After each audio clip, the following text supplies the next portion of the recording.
All right, we are back. I hope you enjoyed that little musical break. We're playing all sorts of good music over here too. I'm back again with my guest, Francine and Amber of Prosperous AF. If you know, you know, right, ladies? If you know, you know. Full disclosure, we all I interviewed them for another show, and we had a really great conversation.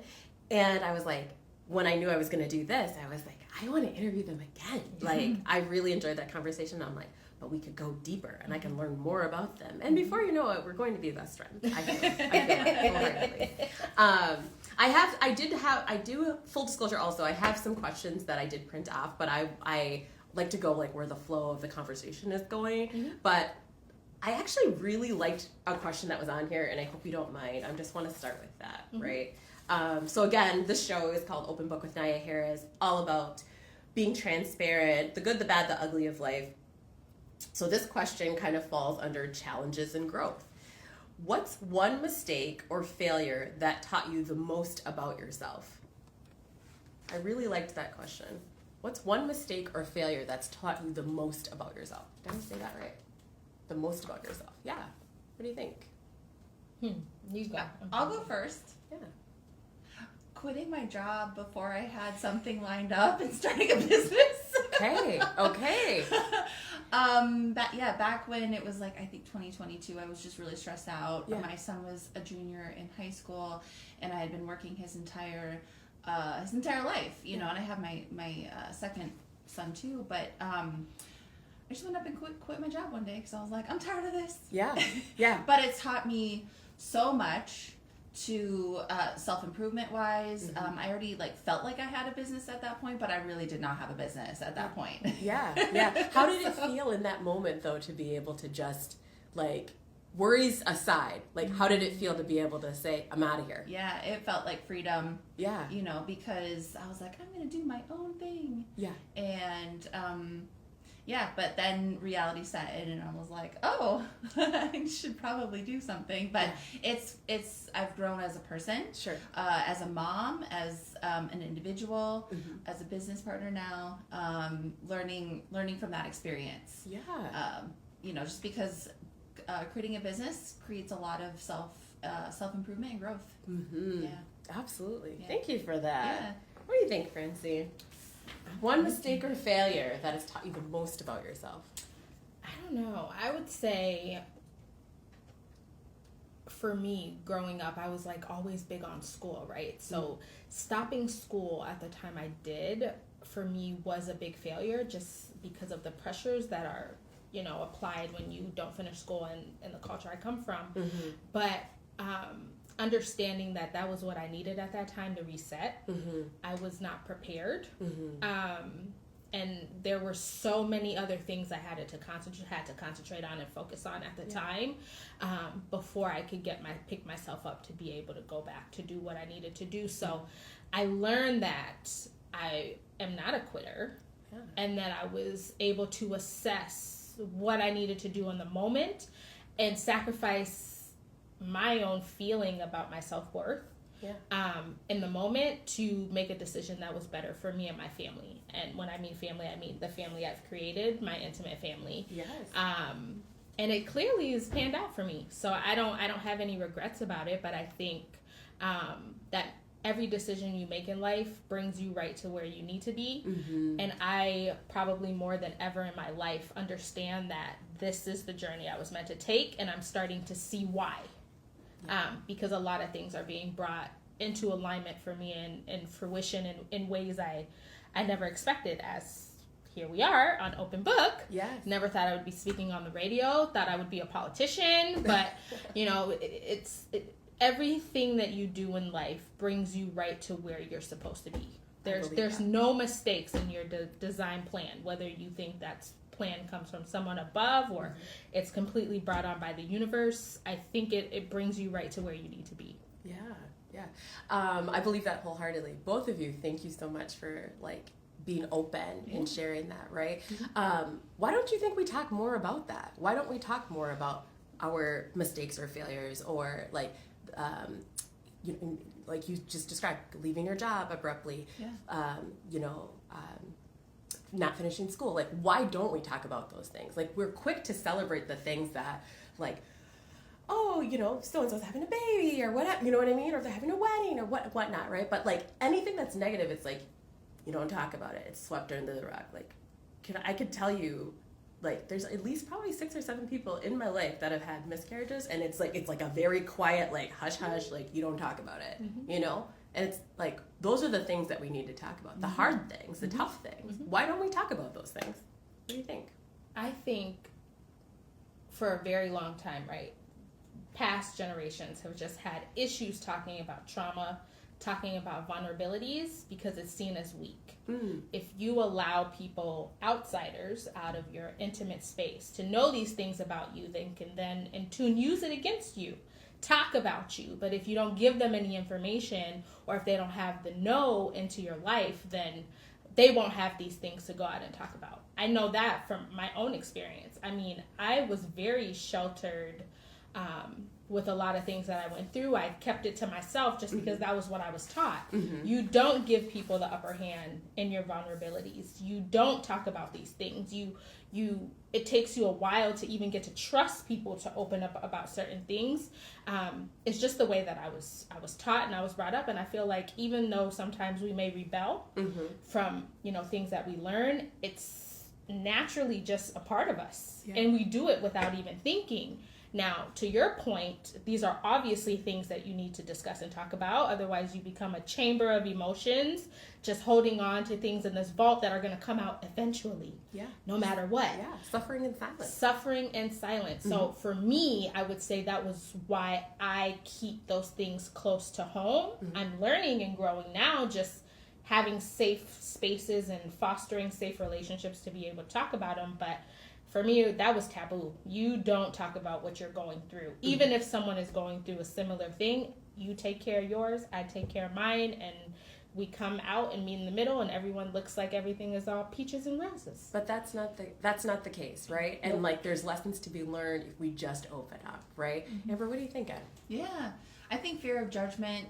Just kind of putting it, a bow on what Francine said. It's just fear of judgment, people judging you, and fear of failure. And I don't even use the word failure anymore. It's just a learning lesson. I've had to shift my mindset to say it wasn't a failure. It was just something I learned from. Yeah. But I think that not everybody is capable or willing to do that mindset shift. Yeah. Well, hopefully we can move the needle just a little bit, right? And just during the show. More vulnerable, Yeah. Thank you for that. I appreciate it. One other thing I want to touch on too is relationships, right? So let's all just do a round robin here. So we are all married. I've been married. It is coming up on 23 years married, 25 years together. I know my husband's listening, and I have to say that part. I have to say how long we've been together. I can't just say 23 years. That's a different story for a different show. So anyway, 23 years married, 25 years together, coming up next month. How about you? Yeah, I just celebrated 20 years with my husband. Okay. Yeah. And how many years together? 21 maybe. Okay. We got married pretty quickly. Yeah. After meeting, And it worked. It worked, right? Yeah, we're still here. We're still kicking. Yeah. How about you, Francine? So 11 years together, 3 years married. Okay. Practically a newlywed. Yeah. But I mean, when you've been together for so long, it just all kind of podges together. It just doesn't. It was just more of a formality more than anything, because that's just what it was. But 11 years, long 11 years, but a fun, not in a bad way. I can honestly say, I am not sick of my husband. I think we have a fun life together, and we're going to do the work to go the distance. Because we truly value each other in more than just a marriage or a relationship. But he is literally my best friend. I love that. And I'm not trying to be mushy or gushy, because he does get on my nerves. As sure as he knows I get on his, but I do think he is my life partner. I really do. love that. I love that. Let's talk a little bit about the best friends comment. Because your best friend's sitting next to you. My business bestie. I don't know. I think about that sometimes. Like, I love my husband, but he's not my best friend. Like, I think for the reason you just mentioned, like sometimes he gets on my nerves. Like, I feel like my best friend, shout out to Carolyn who's on vacation, like she doesn't get on my nerves, and I love him, right? But I don't know. I don't think of him that way. Like he's my best friend, or sometimes when people say like my child's my best friend or whatnot, like I don't understand that. Like, shouldn't your best friend be like a separate person, like outside of your family? Just I don't know. No judgment to anybody, right? I'm just trying to understand that. Like, tell me say that. I departmentalize it. I mean, for us, if you look at like the virtues and the values of what a best friendship entails, we've exhibited that. Because for a long time, we didn't really foster into our friendships as much as we were fostering into us. And it goes to your earlier point of like when you're experiencing traumatic things, like you internalize, right? And for us, it was like we relied on each other with our vulnerabilities versus relying on people outside of our relationship with those things. So it fostered our relationship in a different way. Now we're older and we understand that we do have safe spaces outside of us and we have meaningful, intentional relationships outside of our relationship. But I mean, that's my guy. Like, I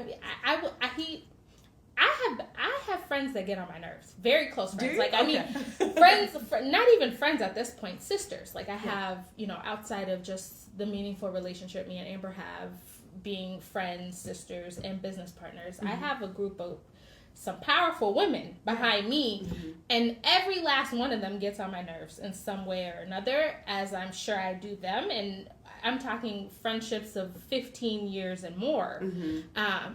But I think me and my husband learned that we also needed to foster into our friendship so that we weren't sick of each other as quickly as people get sick of each other, because that was the foundation for us. And we took a long time before we even got together.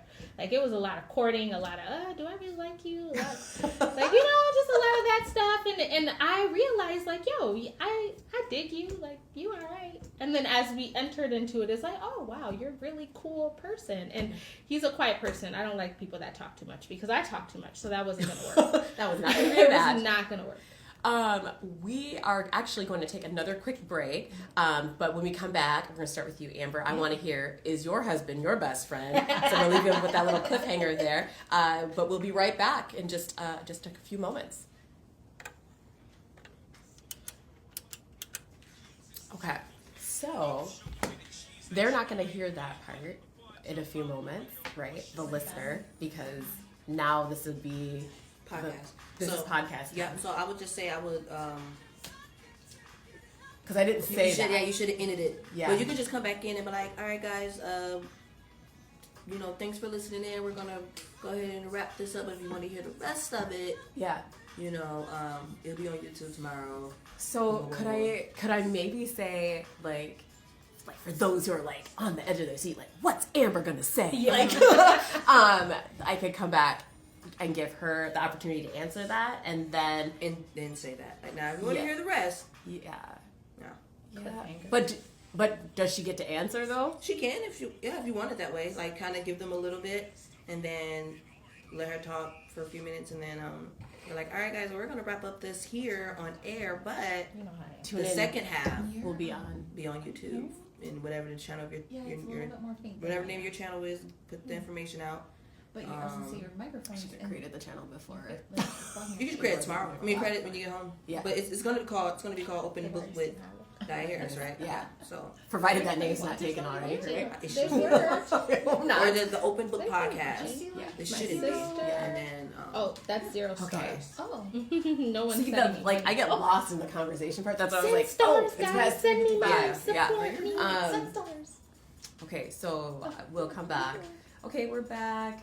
Can I just say that? Like, I forgot to tell you guys, like, the format of this show is going to be a little bit different, where the first half is on air, live on air, and the second half will actually be on a podcast. Yeah, you can always let I them can tell know. them. Yeah. Okay. Yeah. All right.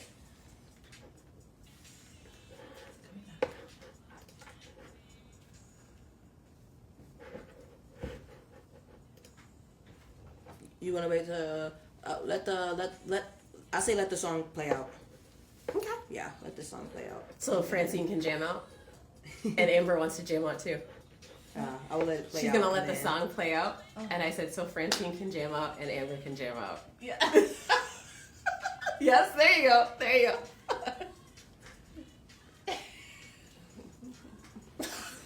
We talked about we have to go dancing soon. I'm gonna take you out to the African club.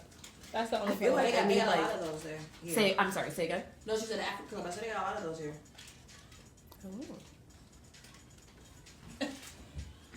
I was And gonna look that's at my when the phone, but I sentence will can't start. because it's got I guess the not. recording thing going on. Yeah. Okay. How are you guys feeling? How do you feel like it's going? Good. Yeah. I feel good, yeah. Okay. We're going in for the second half. Okay. Just so you know. Uh-oh. Yeah. Cursing time. No, I'm just joking. What'd you just say? I said cursing time. So if my husband isn't listening, then I can say whatever I want to about him? but it's gonna be on tomorrow. Like it'll be on the podcast tomorrow. Oh, he's not going to listen to that either. Oh, okay. Might be listening. He's listening? He listen. Yeah. Okay. If it's not soccer, he's not going to be listening. Hmm. Nya's like, uh-oh. Uh-oh. I am not responsible for relationship hiccups. Just let me tell you that right now. No, that's fine. He's in China right now, so. Oh, wow. Oh, he's in China. Yeah. When do you leave? Saturday. Oh, Saturday. Yeah. So if he What- so when he comes back in a week and a half, this is gonna be old news. I'll have exciting China things to tell you. Awesome. Yeah. What does your husband do? He's a project manager for Saffron, and they make planes and parts. Okay. Like right now, his project is for Air China. Okay. They make like these huge test cells so they can take engines off planes and test them. So he's Cool. a project manager for that. So. Very cool. Mm-hmm. Awesome. You got like 45 seconds to the song's out. Oh, thank you for pointing that out. Okay. So we'll come back for just a short moment so that we can get your answer. Okay. And then I'm going to explain to the listeners that what I should have explained at the beginning of the format of the show. And then we're going to switch to podcast Okay. mode and we'll explain it. Sure. They can check it out tomorrow. My answer is probably not going to be as long as Francine. Oh, it's all good. It's all good. Take as much time as you need. So, yes. Can I tell you? So I make a lot of gestures with my hands. Oh, I don't have time. I have 6 seconds. Never mind. That's for a different show. All right. Welcome back. Welcome back. Okay. So as promised, we're pivoting to Amber here. Amber, is your husband your best friend? I don't usually refer to him as my best friend. No, Okay. I don't. Okay. He's a partner in my life, but my best friend. No, I have other girlfriends that are way more supportive. Yeah. And like if I have an emotional need, Yeah. I will usually turn to my girlfriends. Okay. And I have best friend. Francine is my my best friend, my business bestie. But I also have a very powerful girlfriend group behind me, and usually they're the ones that I will turn to when I need to talk about something or want to hang out. Okay. So you've got a little difference of opinion there, right? So I'm curious if you can have a male best friend that's not your husband. Don't answer that. Don't answer that. Because guess what? I forgot to tell our listeners here. So listeners, I forgot to tell you that the format of this show is going to be a little bit different. The first half hour is always going to be live on air, and then the second half hour is going to be podcast. So we're going to switch over, and we can be a little bit more free with our swearing if we want to swear. I'm looking at in Francine's direction. So you can check the second half of this out on the podcast called Open Book with Nyia Harris. You can find it on the YouTube channel. Don't look for it yet because I'm going to create the channel when I get home. But you'll be able to catch the second half of this show. I thank you so much for listening, and have a wonderful day, everybody. Thanks.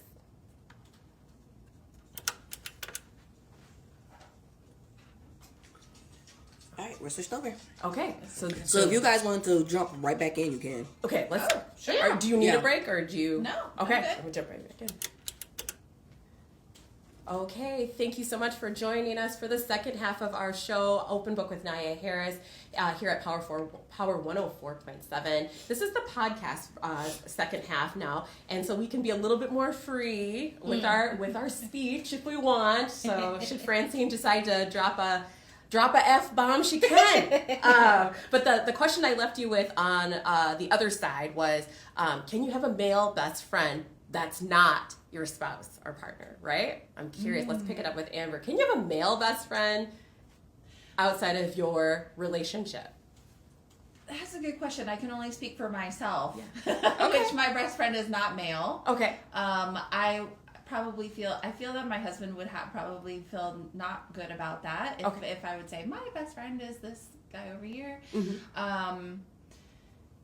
Yeah, I don't see that. I know some people make it work, but Yeah. I'm looking for somebody more to like emotionally support me when it comes to that, and that probably wouldn't work. Okay. For me, Yeah, so. for your situation. Yeah. Well, thank you for sharing that. I appreciate it. Francine. As a whole, Yeah. I don't think it can work. I just, for me, I just think that setting that foundation there, it'll leave you yearning for a little bit more. Mm-hmm. And being that it is someone who is the opposite sex, friendship is a very strong foundation for me in a relationship. Mm-hmm. So if I embark on the friendship journey with you, it'll be like, okay, let's take it to the next step, or it might lead to that. It may not always, because some people are able to do that, but just me, I can't. And I have male friends who are not as dominant in my life. We're just associates, but to have a male best friend, not and my husband would definitely not be going for that. Okay. Tell us how you really feel. And I wouldn't be going for it either. Yeah. I mean, for him to have a female, we made that very clear in the beginning. We're not doing the opposite sex the best friend ordeal. So we concur that it's not for us. Okay, I hear you. Just for the record, to chime in there, Rasheem's also not going for that. So. He's not going for a male best friend. But I do have male friends, and I think sometimes that's even like maybe like a little bit of a point of contention. But like, you both know me. I'm very friendly, and like that friendliness rubs off on literally everybody. Again, I'm a people person. I'm a genuine lover of people.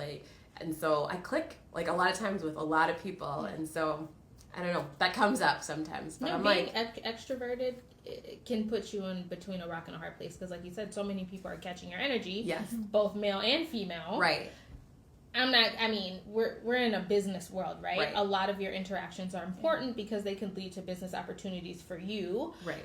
So obviously you're going to have to interact on a friendship level with males, but taking it the next step to that best friendship level, I think that's where you have to have really clear boundaries, very clear boundaries, because they can be skewed. And I've been in positions where it's like I've known people for such a long time, and I've had to cut the interaction because boundary lines were obviously very blurred. And you don't want to be put in that position, especially when you have a partner. For sure.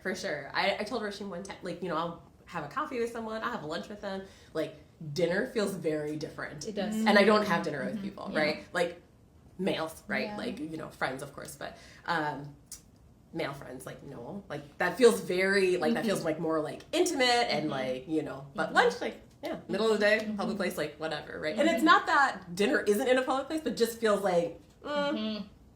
drinks, whatever. Yeah, it's on that cuspy. Yes. Mm-hmm.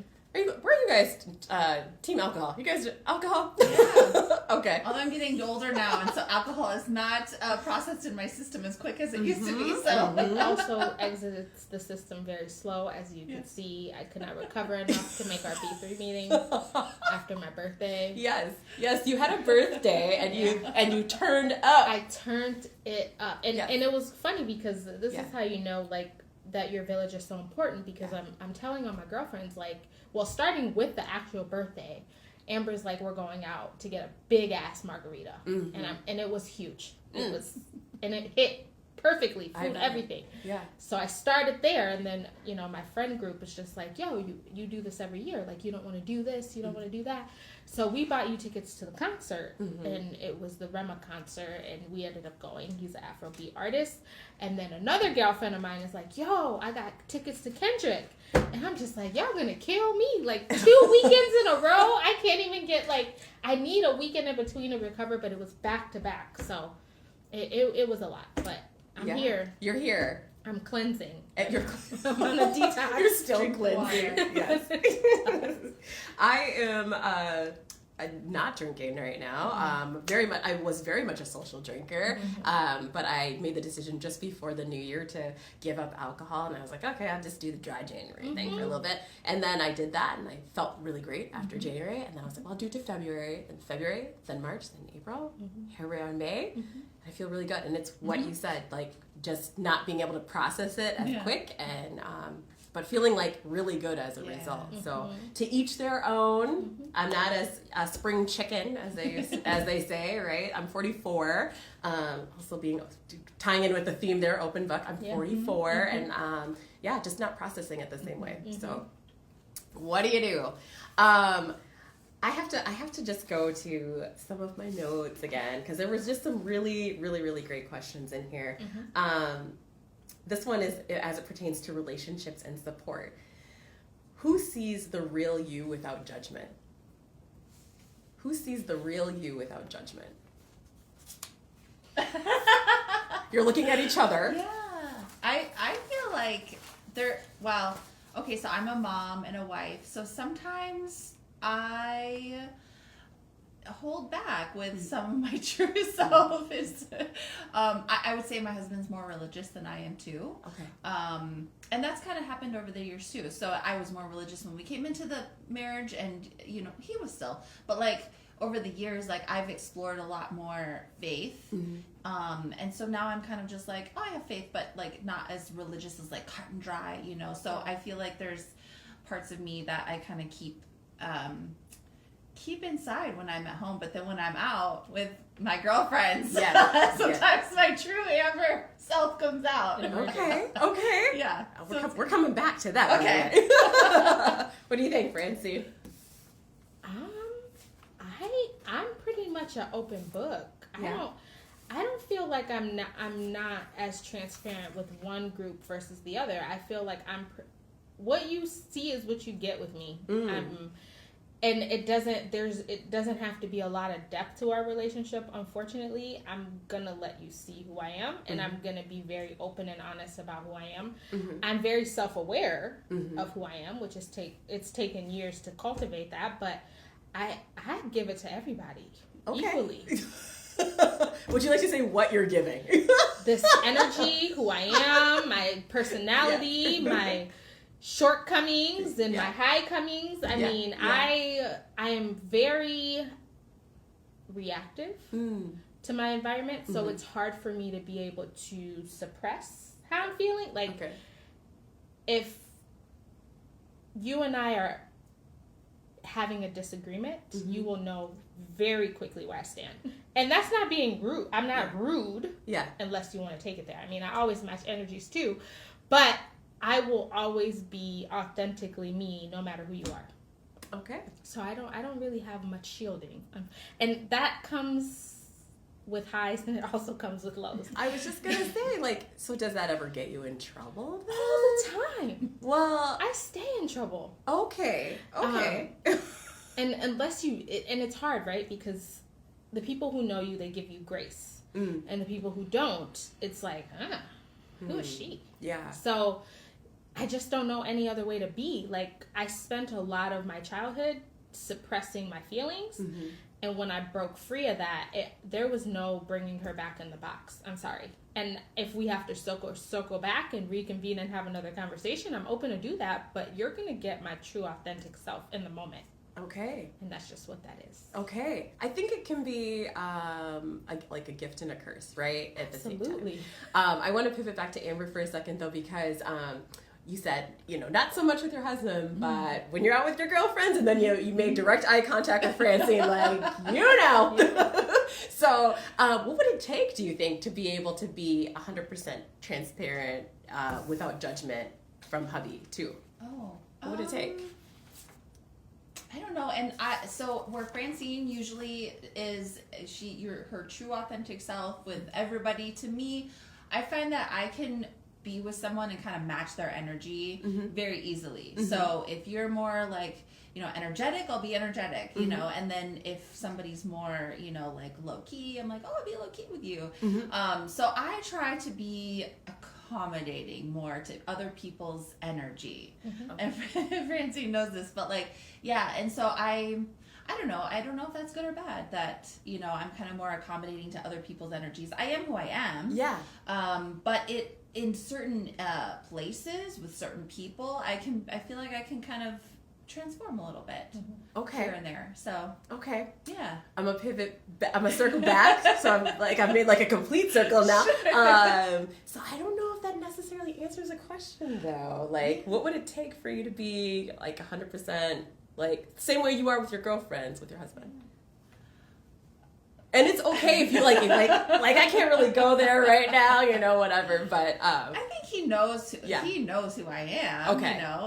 But I think for him sometimes he's just like, Amber, like, and I curse at home too. But even my kids are just like, Mom, don't say that. And there's something about Mom saying the F word that they're just so bothered by that. And I'm like, you hear it on your social media all the time. Right. Why can't I say that? But there's something about Mom can't say that. And so I just try to, be a little bit more calm. Yeah. Home. Demure. Yeah. Right? Yeah. Okay. That mom role. I so appreciate you like coming back to that and like answering that, because like this is what it's all about, right? Like this is what this show is about. Is like being an open book, right? Like and there's no judgment. There's no judgment here. Yeah. Like my waggy finger. There's no judgment here whatsoever. Okay, okay. So, how much time we got? Okay. So I read this question and it almost took my breath away. And then I was like, nope, I'm going for it. When was the last time you cried and what was it about? And I had to think long and hard. I'm willing to share first. The last time that I cried was probably like a month and change ago, like the big, hard, ugly cry, as Oprah likes to say. And it was about, what it was about? It was about being a mom, like, and feeling like the mom guilt, that's real. And it never felt so real until I started my own business, so 2 years ago, right? But when I hear my now 13 and 15-year-olds say, like, Mom, you're never home. You don't spend time with us. Like, when previously, like, they weren't saying that, and, like, it was because it was very regimented and routine, 9 to 5, I worked from home, like, you know what I mean? So, yeah, that was a big, tough, ugly cry. You didn't want to see me that day. I'm sure I was all puffy and all that stuff. But, yeah, that was really hard. It was super hard. I would agree. I would say, for me, this entrepreneurship journey entangled with wife-children balance is what I cried about.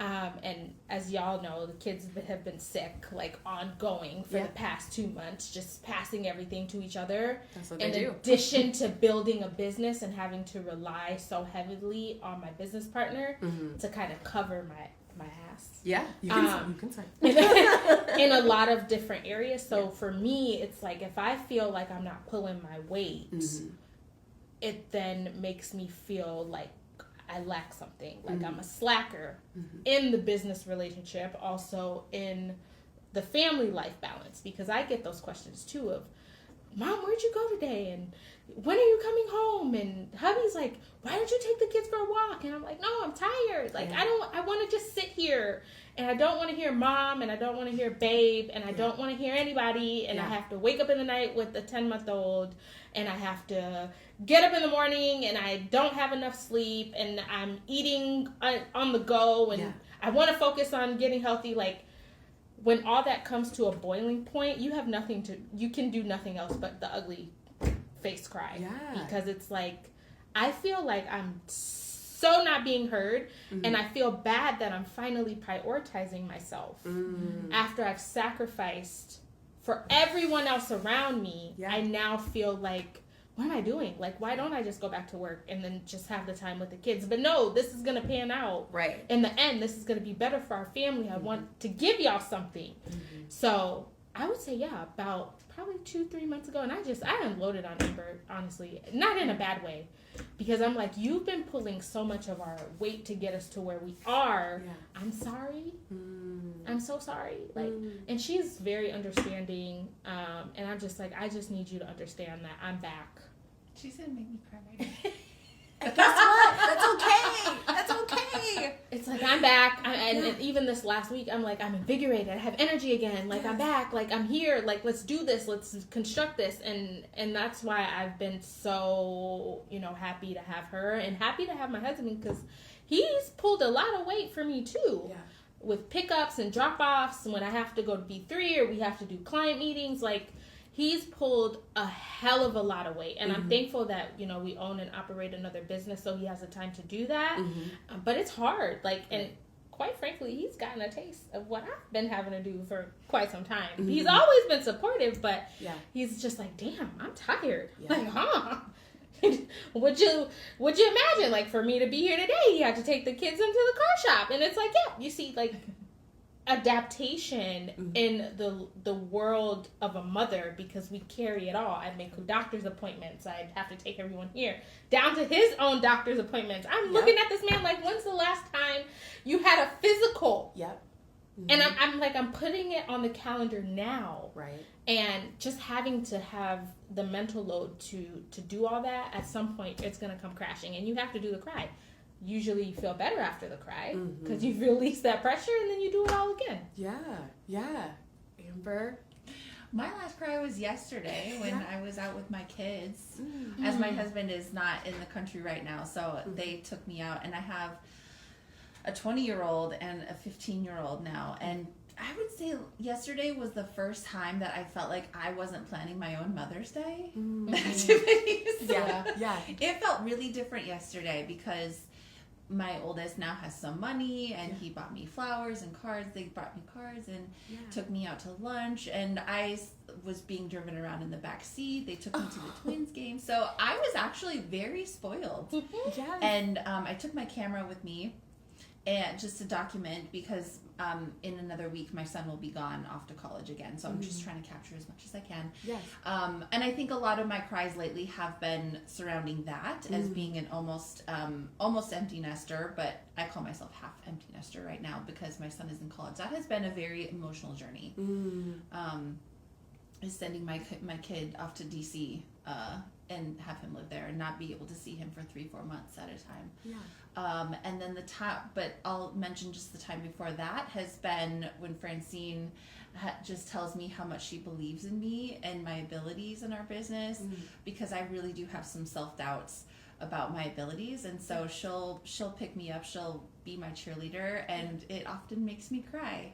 So, so I would say yesterday, and then, I don't know, a few days before that. But I'm an easy crier. I'm a Pisces. I'm very emotional. Okay. But I love that, though. I love that you're both were vulnerable enough to share that, that you oftentimes do feel better when you unload, right? Do you feel that, too? That you feel better when you were able to get that good cry out?